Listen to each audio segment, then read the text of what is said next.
On m'entend? Ben, merci. Bonjour, je suis très heureux de prendre part à cette 5e rencontre spatiale radioamateur, ici en présentiel cette fois-ci, à nouveau.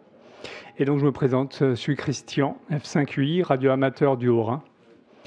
Et je vais prendre donc 5 minutes, ou 6, pour faire le compte-rendu des activités que l'on a eues sur l'air, sur les bandes radioamateurs, pour commémorer les 60 ans du Centre national d'études spatiales. Donc ça a été voulu par le gouvernement Debré. Alors attendez, on n'est même pas en projection en fait. Je pense que ça sera mieux comme ça. Voilà. Et donc créé sous la volonté du gouvernement Debré et du général de Gaulle en 1961, effectivement le CNES a été créé pour avoir une indépendance effectivement à l'accès à l'espace et développer des recherches orientées dans le domaine technique et spatial.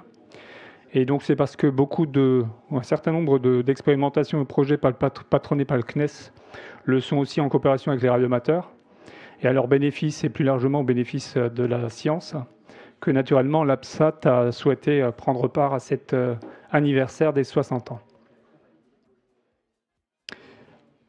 Donc nous avons, pour avoir un meilleur impact, ces 4 indicatifs spéciaux.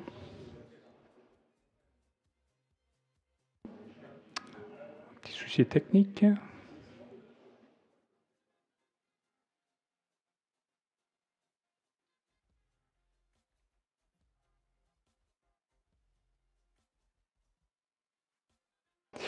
Ces 4 indicatifs spéciaux qui ont été activés, qui ont été demandés auprès des agences nationales des fréquences, les agences locales de l'Agence nationale des fréquences, donc en Nouvelle-Calédonie, en Guyane française, en Corse et en métropole.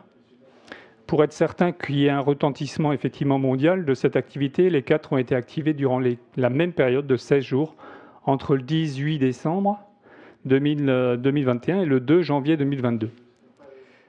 Pour aider les stations amateurs à retrouver les fréquences sur lesquelles les 4 indicatifs étaient actifs, un système a été mis en place pour diffuser l'information, les fréquences et les modes des activations en temps réel sur les sites internet. Et on a pu, grâce à 17 opérateurs au total, difficile, hein, je vais revenir.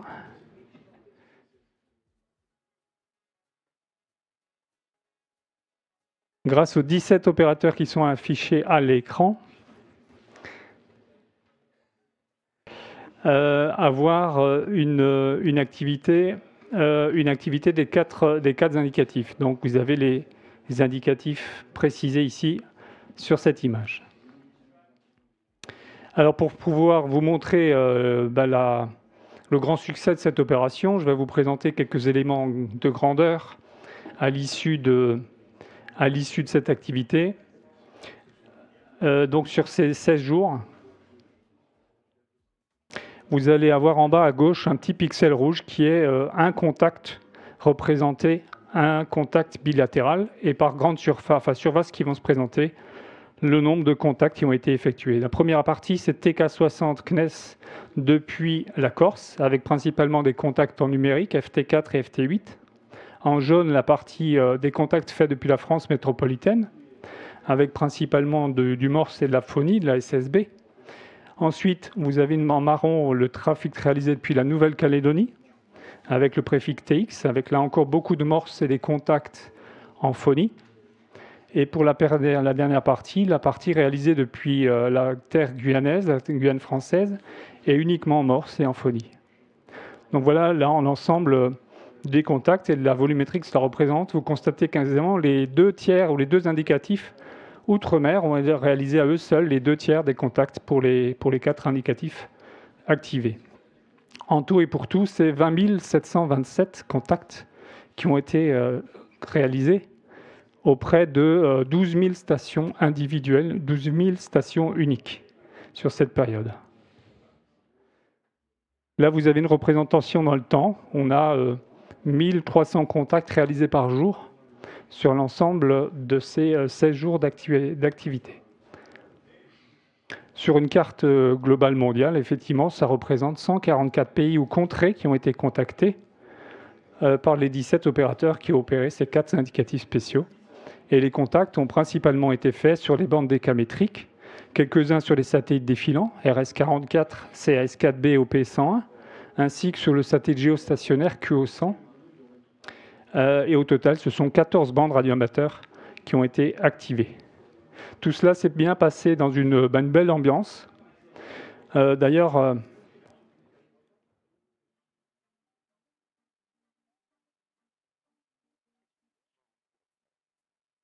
ouais.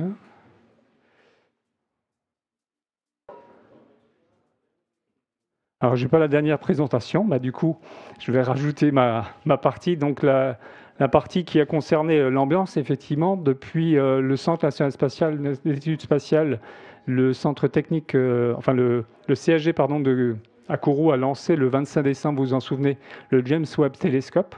Et un bon nombre de stations nord-américaines ont chaleureusement remercié les opérateurs des stations guyanaises qui étaient actives depuis FY5AE ou d'autres lieux, de la bonne opération, du bon lancement qu'a fait Ariane 5 ce jour-là depuis le vol Ariane 256.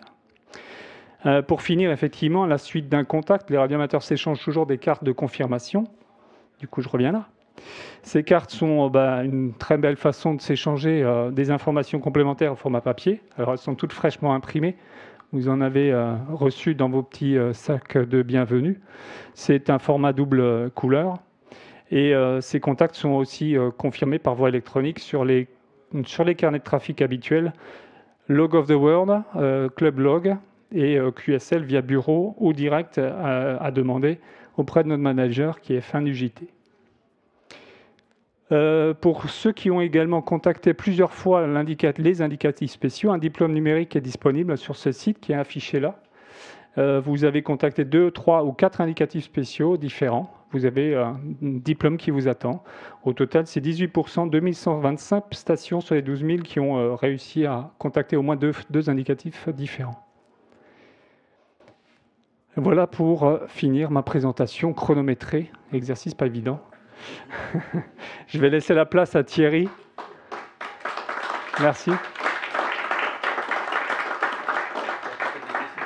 Est-ce qu'il y a des questions dans le public? Y a-t-il des questions? Il n'y avait que des individus ou il y avait aussi des radioclubs? Y avait-il que des individus ou y avait-il aussi des radioclubs? Il y avait Radio Club de Kourou qui est actif principalement, avec plusieurs opérateurs, effectivement, donc qui est directement à côté du centre technique de Kourou et qui a de belles installations qui permettent effectivement une grosse partie du trafic qui a été faite dans la partie verte sur la représentation tout à l'heure. Principalement des stations individuelles, effectivement, qui sont bien équipées également et qui ont pris part à cette activité. Donc je vais laisser la place à Thierry pour qu'il nous parle de sa grande expédition à venir sur les îles de Crozet. On va l'écouter avec intérêt. Tous.